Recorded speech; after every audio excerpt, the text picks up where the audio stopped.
All right, everybody, welcome to the first ever fireside chat today. We have Ethan Garr here, co-creator of BreakoutGrowth.net, and Sean Ellis, author of Hacking Growth. If you have any questions, drop it in the comments. By the way, my name is Ramli John, managing director here at ProductLed, and I have Wes Bush. He is the CEO of ProductLed and author of ProductLed Growth. I'm going to be moderating some questions at the end, but I'm going to pass it over to Wes, who will be interviewing Ethan and Sean for the first part. And after that, like I said, I'll take some questions. So with that, let me pass it off to Wes and Ethan and Sean, and I will go to the backstage. Awesome. Thanks, Ramli. Awesome. Thank you, Ramli. That was awesome. All right. So we are going to start with the best fun question of the day, which is this whole concept between, I've heard it many, many times. What is the difference, Wes, between growth hacking and product-led growth? And I hear a lot of thoughts around it, but I wanted to go directly to the source. And so really, if you could just open up and share, what are some of the main differences you see between what is the difference between growth hacking and product-led growth? Yeah, let me tell you the biggest difference is that growth hacking is right and product-led growth is wrong. No, just joking. I'm joking. I actually think let me talk about what I actually think is really similar between them first, if you don't mind, and then maybe go into some of the differences. So I think both are really based on this concept that value is what drives conversion, value is what drives retention. Value is any sustainable growth engine is built on value. And I think both product-led growth and growth hacking are really about amplifying value, increasing the speed to value, and continuing to deliver value over time and really trying to quantify that value with a new North Star metric, particularly in growth hacking. But I think it probably applies in product-led growth as well. And so growth hacking, of course, is very much test, learn, improve driven. So you need that growth mindset. But from what I understand about product-led growth, I think it's also a test, learn, and improve. So value delivery is what you're trying to improve, and so the faster you can kind of understand where are the bottlenecks to getting to value and how can you accelerate value delivery, you're going to be able to drive more long-term growth. And then I'll get into the differences, but I'm going to quickly go through those, and then I want to invite Ethan in to make some comments on it as well. So I think the biggest difference is that while I never stated it when I coined the term growth hacking, I think it is really more appropriate for B2C. It really, it's easier in B2C. You have people volume, you have data volume. You can run kind of pure experiments when there's not actually human touch involved with too much. So a lot of times in the B2B space, you're going to have a salesperson or customer success or somebody's going to be touching that prospect on the way to that sale a lot of times. Not always, but a lot of times. And so because of the high data volume and the kind of pure digital experience all the way through, running experiments make it easier to be able to quickly test and learn and improve over time. And so that's probably one of the bigger differences in product-led growth is that you have to kind of think in terms of how do I qualify leads based on how they're engaging with the product. And obviously the more that you can deliver a valuable experience to them, the easier the salesperson's job is going to be. But that would be probably the biggest difference that I would say is that growth hacking is more tailored toward B2C and product-led growth is more tailored toward B2B.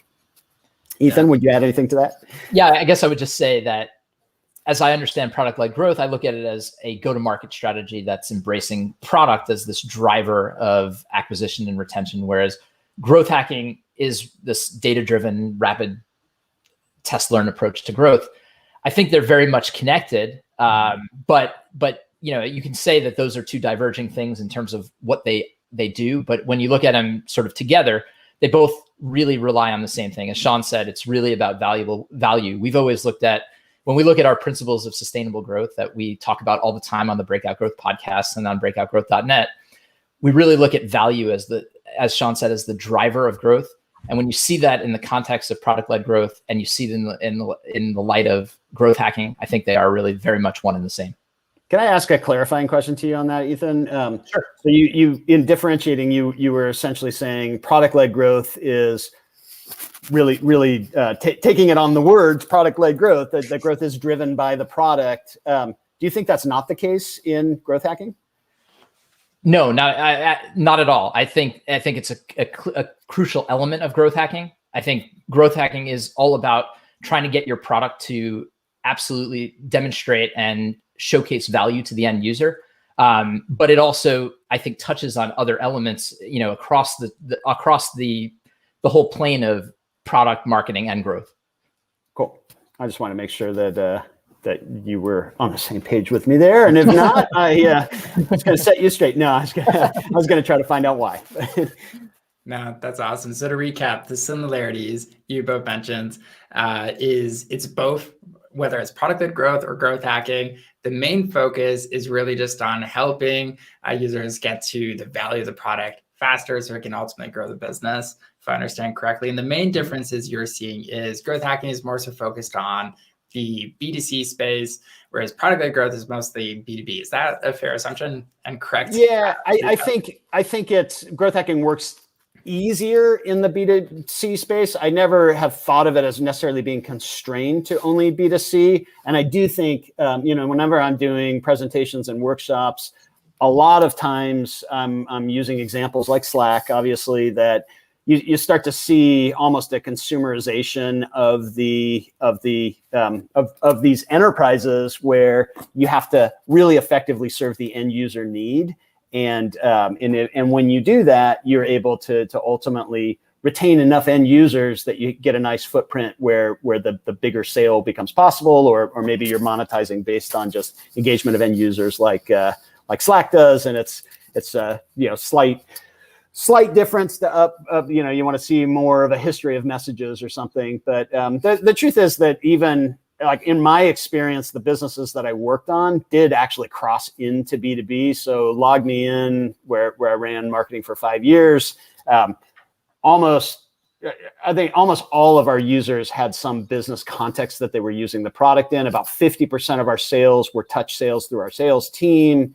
And so we were definitely very test driven, very data driven. Dropbox, the same thing. It's more of that prosumer, but it is a very high velocity sale. And then I would say that even HubSpot, I think, is a really interesting example, because that for a long time I used the example of the website grader as being kind of one of the tactics that's kind of a growth hacking like tactic that they used. But that the website grader was really, or is, I'm not sure they still have it, is really a super creative, clever way of qualifying qualifying leads for a sales team still. So it's still somewhat of a sales-led model where I think it's about 2017, HubSpot shifted everything to having a free version of their products. And I actually reached out to Dharmesh Shah in 2017 and said, I love how you guys are approaching freemium. I've thought that somebody could do this in this space and it would be a really successful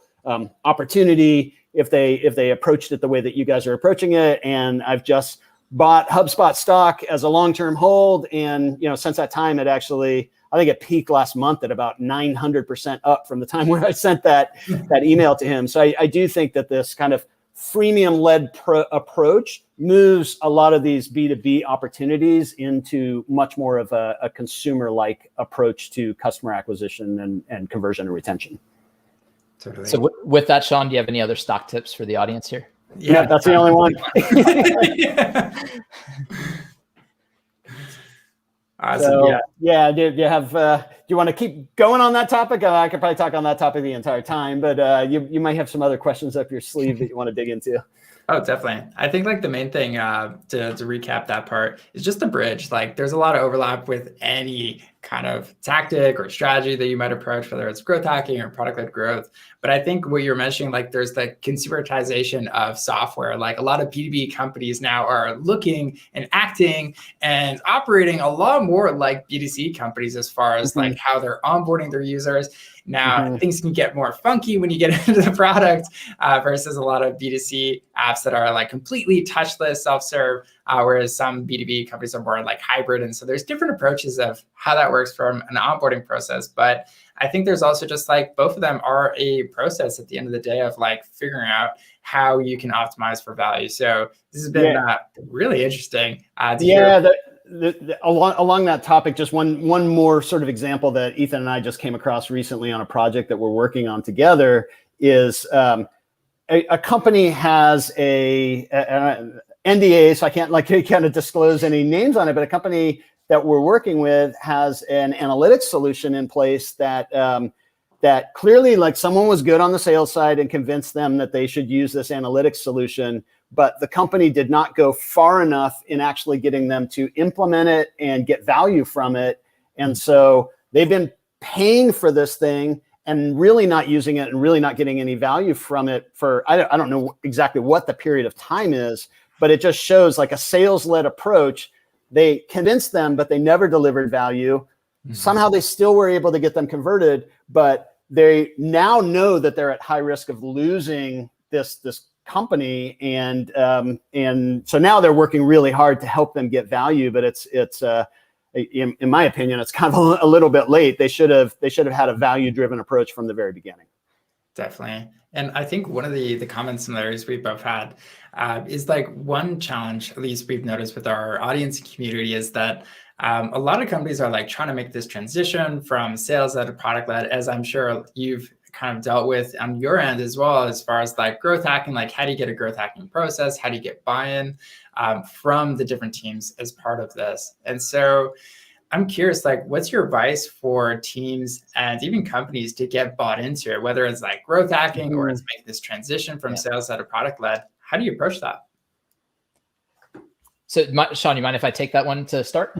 Yeah, and then I'll give the correct answer afterwards. Yeah. Okay. So, sorry, Ethan and I have known each other way too long, so we get a little silly, or I do. That's all good. Yeah. So we'll chat after, Sean. I think getting teams to agree on some fundamentals is really a great starting point. If we just talked in depth about the importance of driving end user value. If you can figure out what that value is to the end user and get everyone to buy into it across the organization, I think you have a fighting chance of making that transition well, because then you can start moving up the chain from that foundation of, well, do we all agree that this is how we create value for end users? This is how people experience our product and grow to love it. If we have that, then you can start laddering up from that in terms of looking for a metric or a method that everyone can agree on to accelerate that value, to get more people experiencing that value. So I think it really starts with agreement. And Sean and I often talk about the North Star metric. I just recently wrote an article about how you can win with OKRs in a North Star metric. And it really starts with that foundation of let's all agree on how value is created, and then ladder up from there so that we have a shared framework and language for working together cross-functionally to accelerate an outcome. Yeah. So Ethan, what do you think? I mean, I think that's a good potential part of the solution, but what do you think is actually the problem and the challenge that people have with it? What when they fail, how are they approaching it? So I think when companies are trying to move from one solution to the other, like you usually have sort of an embedded structure. So you have a sales team, right? And they have a set of, they live in a silo where they have siloed goals and metrics. Mm-hmm. Your product team has siloed goals and metrics, and each team, customer success. So I think when they fail, it's because they fail to realize that those silo metrics may not actually be pulling everyone in the same direction.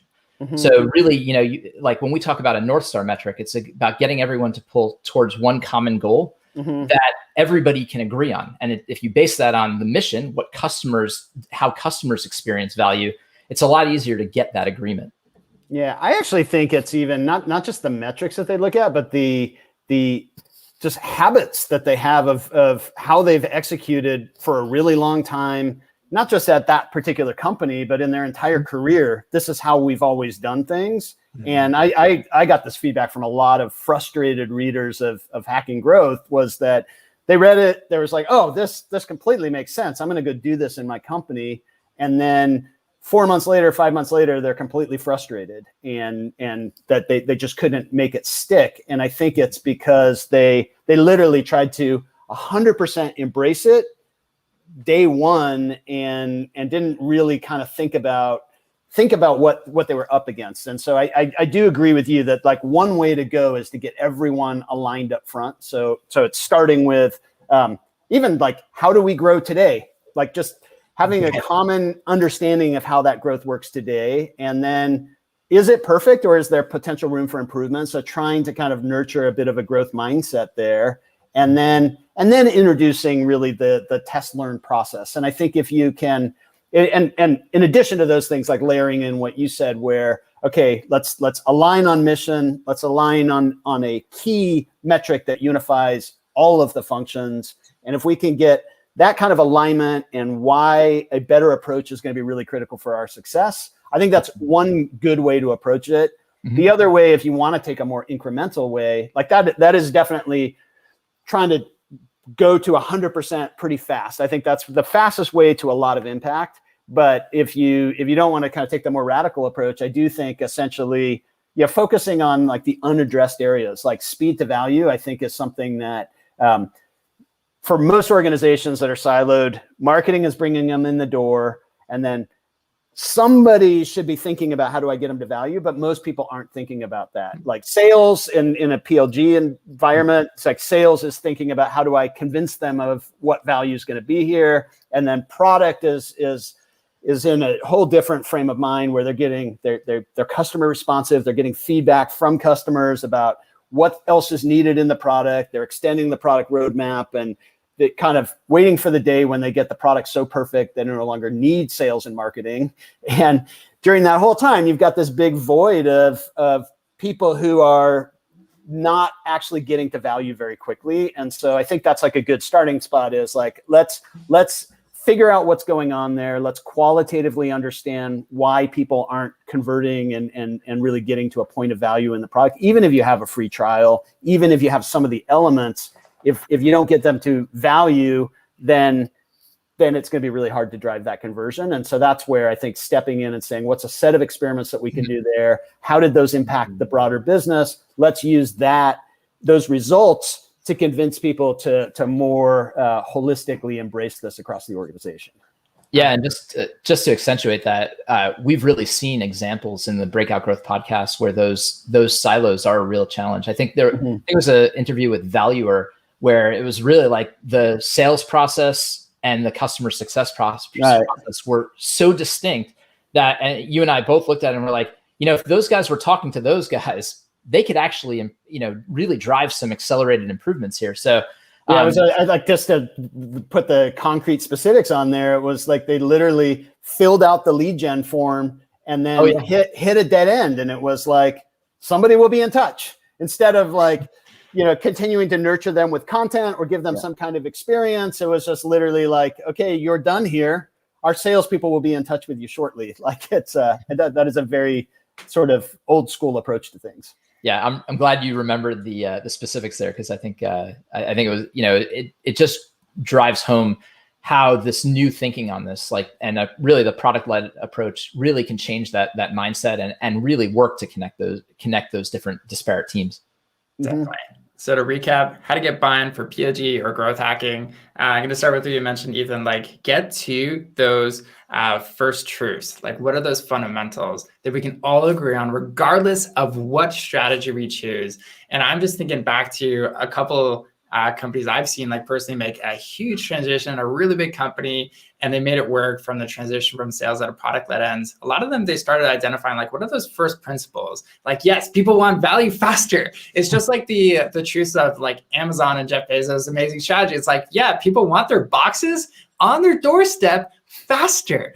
Believe it or not, they want that, and they'll always want that. So I think it's really, it's just like you can cut the bullshit pretty quickly when you agree on the first principles, and then it's like, okay, now how do we do that?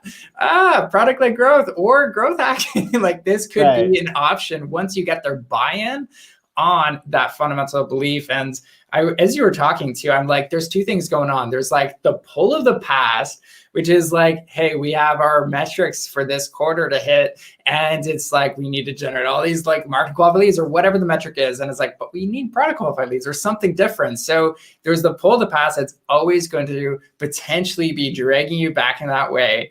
But what you need is the push of the future. So like, what are those first couple of steps that you could take? You mentioned like those small little things that could potentially help us move in that direction. I think the more clear you are on some of those things, the easier it's going to be for you to really get people to go in that direction. So brilliant stuff.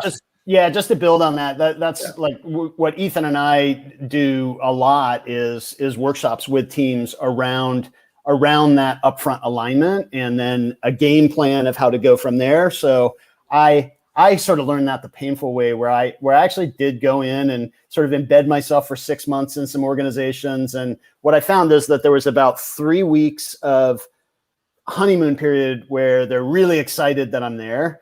And then after those 3 weeks, the more senior people get busy doing their stuff and they send more and more junior people. And then next thing you know, it's really run out of steam. And so what I figured is if the honeymoon period is the upfront 3 weeks, then let's try to do it all in one day. Let's just literally, obviously it's a little different in pandemic times where you can't do it on site and you can't do one full day online and expect people to pay attention that long. But this idea of like just front load, take people through that process where especially like when you have exercises that you can help them drive through that collaborative process of finding the common ground and making some decisions, then some training for the specialists who'll actually be executing it. I think it builds that momentum that gives it significantly higher chances of success. But I think even without a workshop format, even without outsiders, being able to say, how do I take a step back from the day-to-day execution and actually figure out how do we want to do things going forward and having a collaborative process for making those key decisions. Yeah, I think if you kind of know that you're trying to make a transition, it makes it a lot easier. So like a system reset, like whether it's a workshop or some moment where you like Sean said, you step back, you gain some clarity, is really helpful. If you were talking about the challenges of going from sales-led to product-led, I think while that process may take some time, I think it does need to be intentional, and you do need some moment where you're like, hey, I think this is the better way to go. Let's all align around what we think is the better way to go. Definitely. And Ethan, you wrote an article recently on the new B2B growth playbook. And so you shared some really cool observations on just what you've noticed around, what are some of the fastest growing B2B companies doing. So would you mind just like kind of going through and sharing, like, what are some of those big success drivers of today's fastest growing B2B companies? Sure, but I should probably preface this by saying that I wrote this with Sean. Like I was about to take all the credit for it and all the good ideas, but that could work too.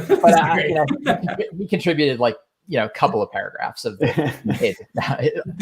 So I think we can both speak to this. But I think some of the we drew out 5 or 6 success drivers that we really saw were common to the fastest growing B2B companies. And we drew these from our interviews on the on the Breakout Growth podcast.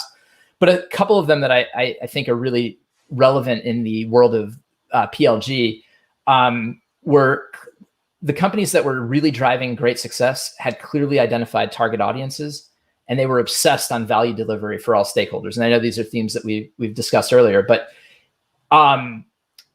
this idea that clearly identifying the target customers, Valuer is actually a good example of that. Templify was a really good example of that, where they actually discourage companies that aren't the right audiences for them. So when you go through their website, they'll ask you a question like, how big are you? And if you say you're only you have 500 employees or less, they'll be like, this is a pretty expensive product. This might not be right for you. And I think when we say they clearly identified target customers, they really, as much as they figured out who weren't their customers and who were, and they said, we know who we can deliver value to. We know where our product is most useful. And we want to make sure that we really over-index on that persona. We want to over-index on that audience. And then when it came to obsessing on value delivery for all the stakeholders, I think probably a good example of that was with two companies that we interviewed in the travel space, which were Trip Actions and Lola, which they help companies manage their travel expenses. But these are two companies that do this completely, really putting a ton of focus on the end user. So they built mobile apps for travelers, and they said, let's make the travel experience for business travelers so awesome that it drives growth throughout the organization. It drives adoption through organizations. And I think it's really, they both present really good examples of this mindset of put value first. And especially with Trip Actions, I think they're really a product-led growth type of experience.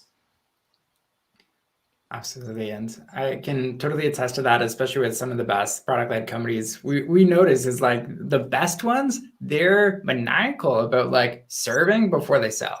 And they provide a ton of upfront value before you ever get to that decision. And when you get to that decision, it's usually a no-brainer because they're like, in the instance of like, even you were mentioning, Sean, with Dropbox, it's like, yeah, you uploaded like so many files, like you really want to switch? Right. You want to continue once you hit that feature limit of that amount of space. And so I think the best ones, they recognize that they have to deliver before they start charging people. So thanks for that example. And so those are two of the ones. Do you want to go through the other four? Or? Yeah, Ethan, you've got them. Since you really wrote the article, we'll go ahead. I don't remember all of them off the top of my head, but Sean, you probably can help me fill in the blanks. But I think the first one we started with, which is not just, which I think is not unique to B2B, but we saw it really emphasized in B2B, is the idea of really nailing product market fit. I think that's something, again, when you think about our principles for sustainable growth, it's the first one we point to, is that you really have to have product market fit. If you don't, a good sales team might be able to sell something to someone that doesn't need it, but they probably are not going to be able to sell them a renewal or an add-on. So you really have to focus on what is the must-have experience and how is that value delivered. That was really a starting point. And we also really saw how data and metrics were critical in driving B2B growth success. Sean, you want to touch on that one? Sorry, I was just pulling back up the article. What would touch on which one? Just the importance of just metrics and data in the process for B2B, and how that's sort of something we really found as a success driver. Yeah, I mean, I think with anything, everyone wants to improve, but if you don't have a deep understanding of what's going on, you're just as likely to actually make things worse when you make changes. And so being able to actually focus on driving that improvement. Sorry. Well, I guess the old do not disturb does not work on phones. But yeah, so it starts with understanding, and I would say not just the data side, but the qualitative as well. So being able to just really have a very good conceptual understanding of the path that someone takes to converting and getting value and how it spreads across the organization. And I think Templify in particular had a really good just understanding of how they were able to get everyone on kind of a common template across these large enterprises. And then when you understand the system and the things that work well, then you can start to double down on those things that work well and make them work even better. You can start to think about where the real opportunities, that things that don't work very well, how can we fix those? And so yeah, data I think it starts with, but it's important also to add in the qualitative side of really trying to understand the why. And then and I think when you have those two things, generally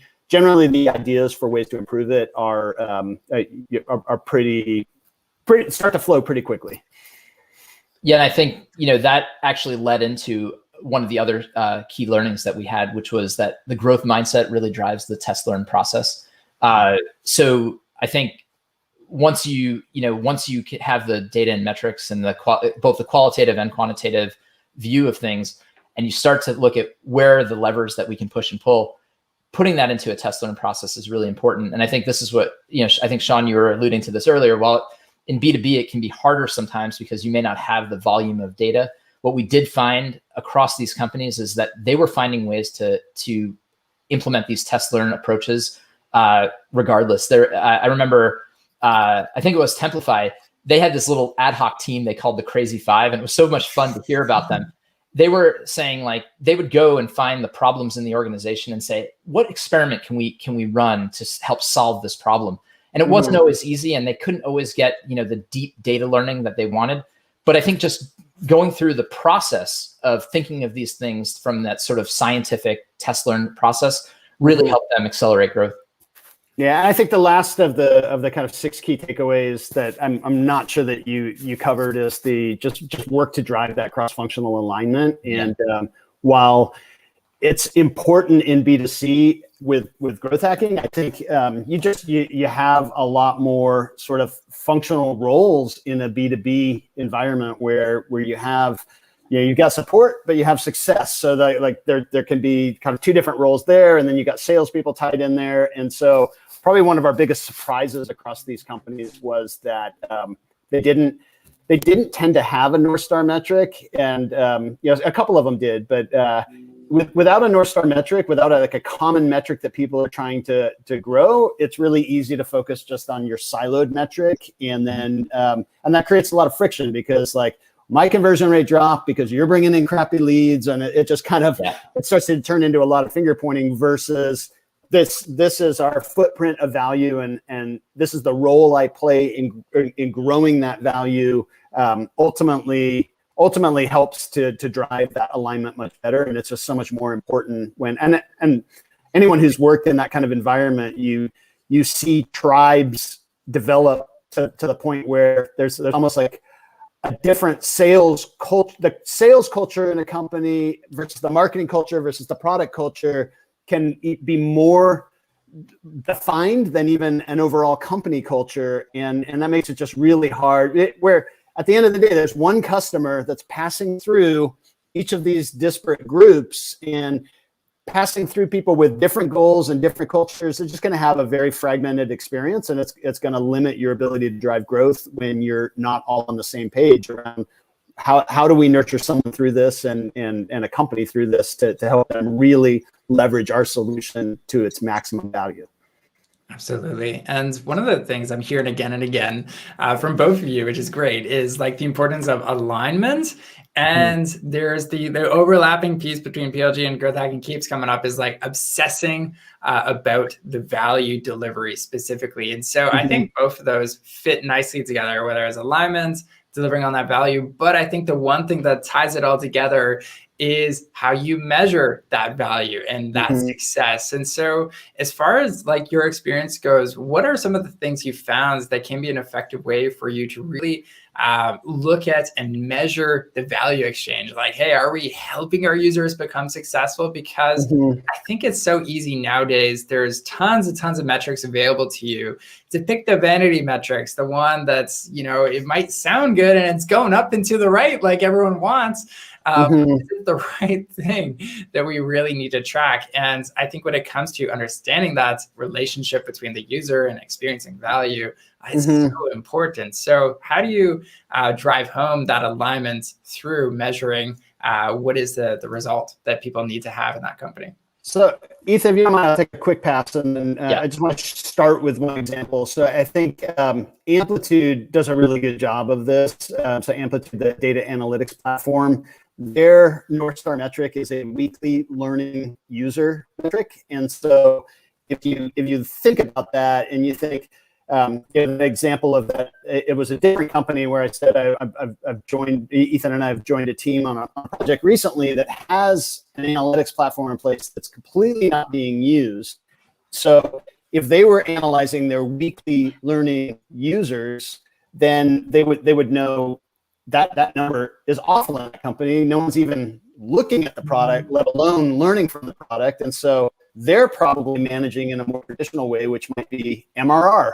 monthly recurring revenue. That's a really normal SaaS metric that shows our retained customers. It feels right, but MRR is a function of value delivered. And so if you don't have learners on the platform, and so that's like Amplitude literally approaches it to someone comes in, they've discovered something. How do I leverage that person to have them share their discovery, bring other people in who are learning from that? They start to understand their engine on that level versus, these guys are contributing to MRR. They haven't used the product yet.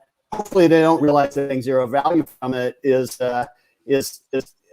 and more often than not, the company doesn't even realize that the customer is not getting any value from it. They don't even pay attention to that. As long as that MRR number looks good, they're fine. So I think it does start with, what is the purpose of our product? What is the mission of our business? And how can we quantify the footprint over time of value that we're delivering from something that relates more to the engagement of the people who truly use the product. So Ethan, anything you would add to that? No, I think that especially on the quantitative side, I think that really captures it.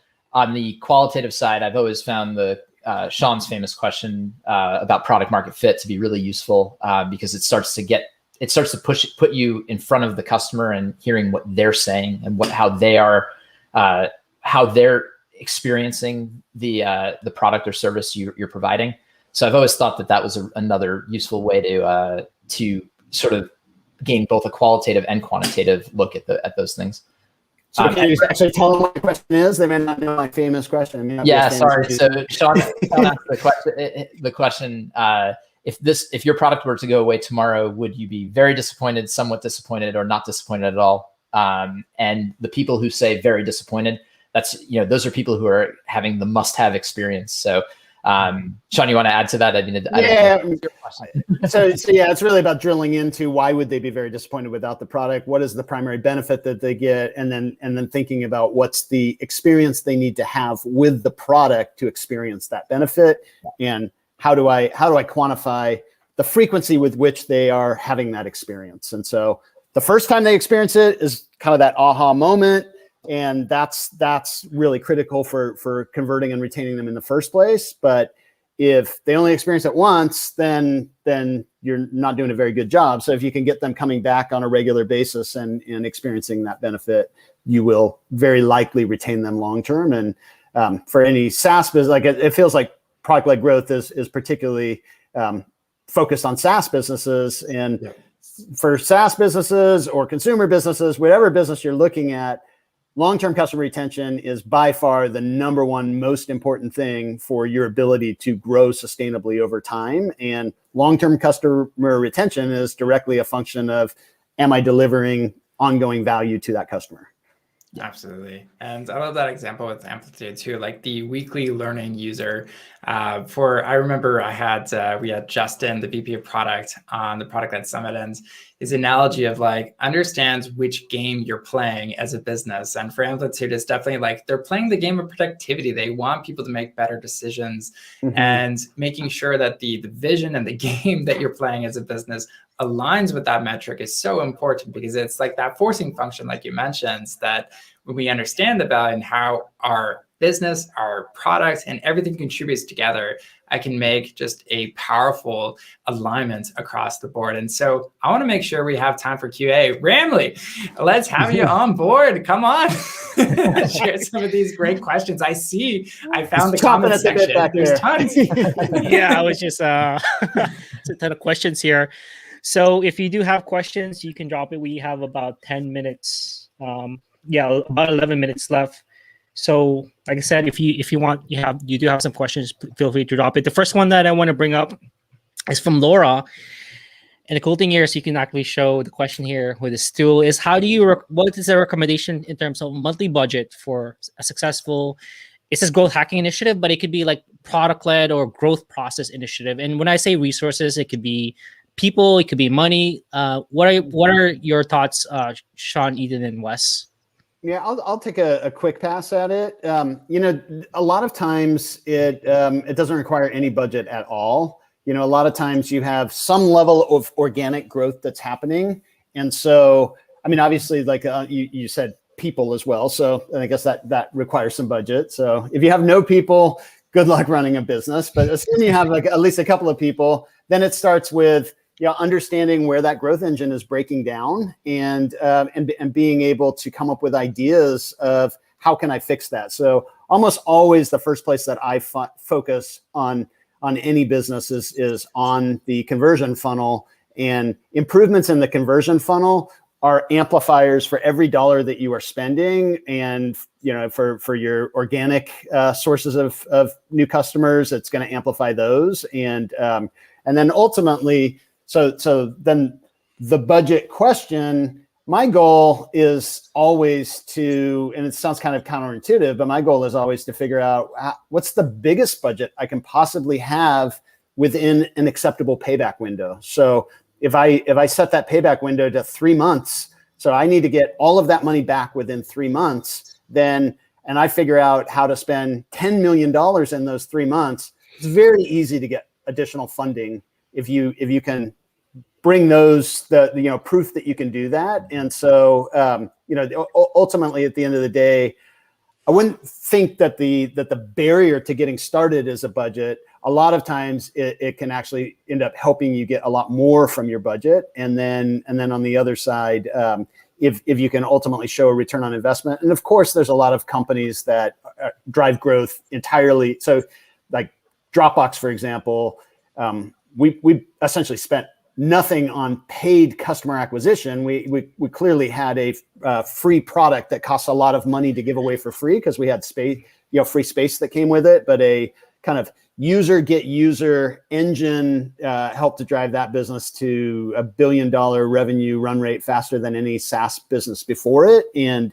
that was without a specific outbound marketing budget at all.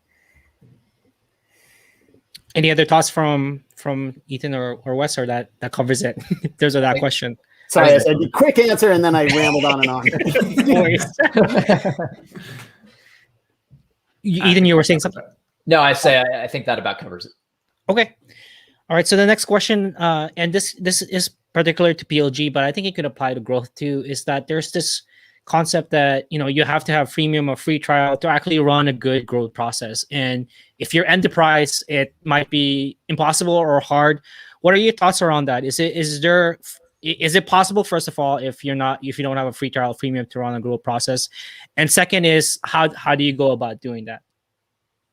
I'll let one of you guys take this.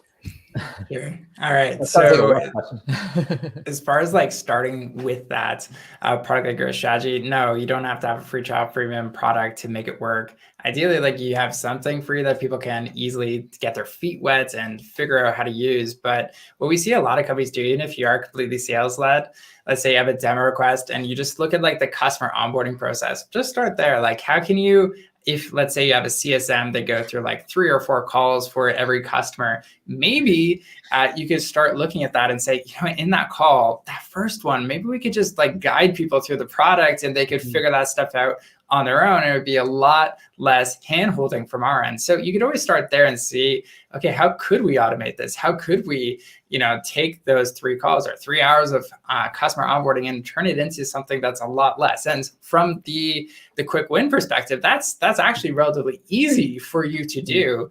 And it's something that will prove results, like Sean was mentioning about like, okay, let's get those results in 3 months. Let's get the wheels moving. And then you can move and take bigger swings into something like a free trial or like a freemium model. So absolutely great question. You can start small and work your way up. Great response. So just moving along, there's another question, and this could be probably more for Ethan and Sean around what are some examples of what are some mistakes you've seen freemium companies make that made them go out of business? So you've interviewed a ton of companies around for the Breakout Growth podcast, and Wes, you can chime in as well. But what are some mistakes you've seen around freemium businesses that have really made them go bankrupt? I'm going to let Ethan answer this one, but I want to say one thing about why we wouldn't have those guys on the Breakout Growth podcast is that it's the fastest growing companies in the world, not the fastest dying companies. So we probably haven't interviewed them on our podcast. But Ethan, do you have examples of any freemium? I mean, there's lots of freemium businesses that have clearly gone out of business. I can't think of a specific company that went out of business, and I had the exact same thought, Sean, that we wouldn't be interviewing them, unfortunately, on the podcast to give you that example. But But one thing, there are a couple things that I think are challenges with freemium. Sean's got a lot more hands-on experience with freemium that he can speak to, but freemium is not free from the perspective of there is a lot of overhead in having thousands, if not millions, of free users on your system. Even if it doesn't cost a lot per user, the cost in terms of servicing and providing customer support, those can really add up. So I think when people think about freemium, they don't always think about the full sort of scope of what will be involved in running that premium product.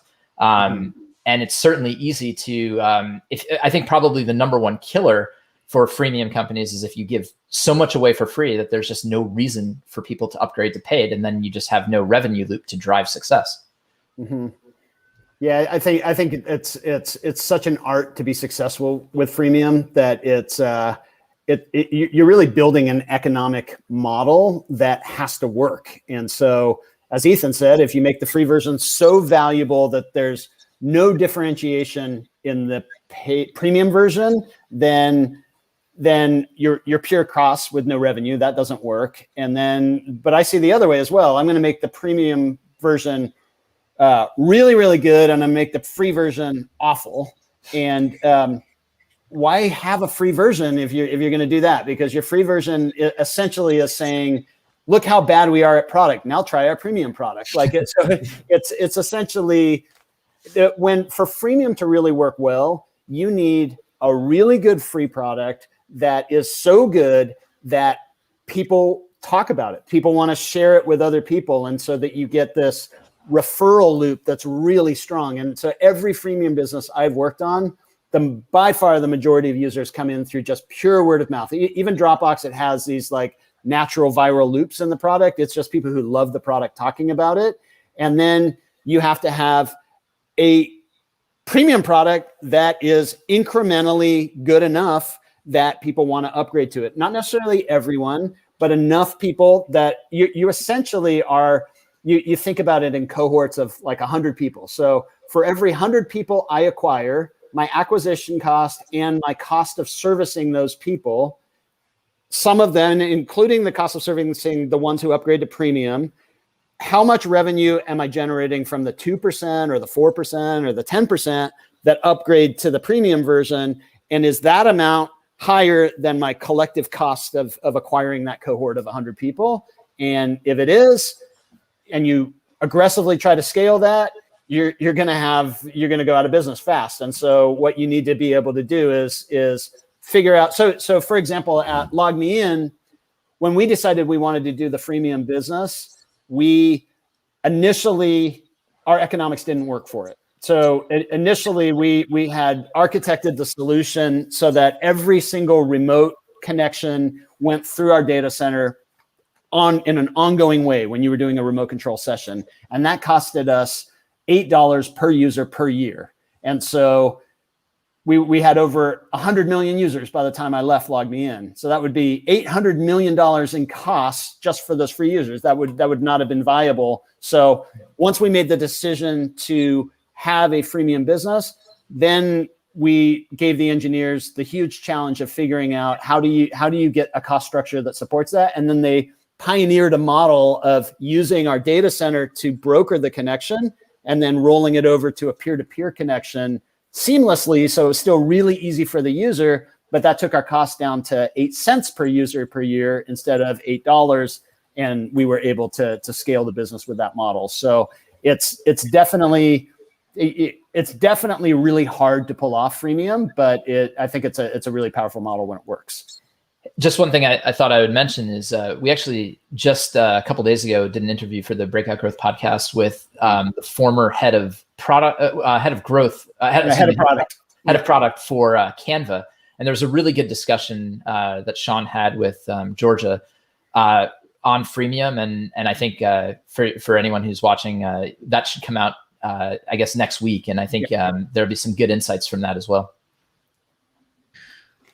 All right. Well, I think that's all we have time. I want to be mindful of Ethan, Sean, and Wes's time. I know there's a ton of questions that are coming in, and I do apologize because we have run out of time. First of all, thank you to Sean, to Ethan, and to Wes for taking the time. I know that everybody here is busy and they're trying to grow their own perspective practices and also the company. So if you can just comment in below to thank Sean, Ethan, and Wes for the time, and obviously my time as well, right? Especially your time. Of course. Yeah. Let's sell yourself short. One thought, if there are some questions there, Ethan and I are both in the Product-Led Growth Slack channel, and so we're happy to jump in and try to answer in the Slack channel any questions that didn't get answered today. So if there's a million of them, maybe we won't be able to. But if it's enough that if it's a small enough number that we can do it without putting too many hours of time into it, we're happy to jump in and try to provide additional answers. That is so sweet. Thank you so much. We actually have AMA Slack channel there. So you can just join there and you can drop your question. Join the PLG Slack for free. Like you can just, it's there, it's available. And we want to invite you. Sean is there and Ethan is there. And obviously Wes and I are there. So thank you so much. We appreciate everything you guys for showing up here. That's it for now. Thank you. It's been really fun. Thank you. Thanks. It's been awesome. Yes, this has been a blast. Cheers.